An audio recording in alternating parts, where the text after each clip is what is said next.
qul ağasından çox əziyyət görür. Bu cümə günləri də görür ki, o dini rəhbəri İmam Cümə orada söhbət edir. Bir gün yaxınlaşır ona, deyir ki, bir gün söhbət elə qulu azad eləməkdən, onun yaxşı cəhətlərindən. Mən zülüm çəkirəm də, bəlkə ağam rəhmə gəlsin, məni azad eləsin. Məsələn, bir cümə keçir, 2 cümə, 5 cümə söhbət eləmir. Bir də 10-cu cümədə söhbət gəlir, çıxır və o söhbəti eləyir. O söhbəti eləyəndən sonra doğrudan da ağaya təsir eləyir. Bu gələn kimi qulunu azad eləyir. İndi bu azad olmuş qul əslində bir 5 həftə, 10 həftə əziyyət çəkib. Gəlir İmam Cüməyin yanına, deyir ki, mən sizə 10 həftə bundan əvvəl demişdim.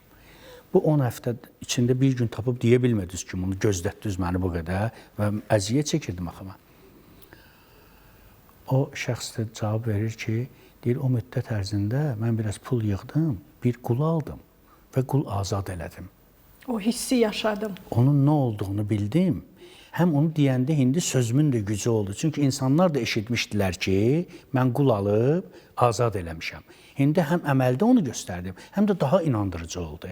Yəni, söz sahibləri, gözəl sözləri deyən, Allah deyənlər, şəxslər cəmiyyətin içərisində həm də yaxşı əməllər görməlidirlər ki, nümunəvi olmalıdırlar ki, onlardan bir ibrət götürülsün.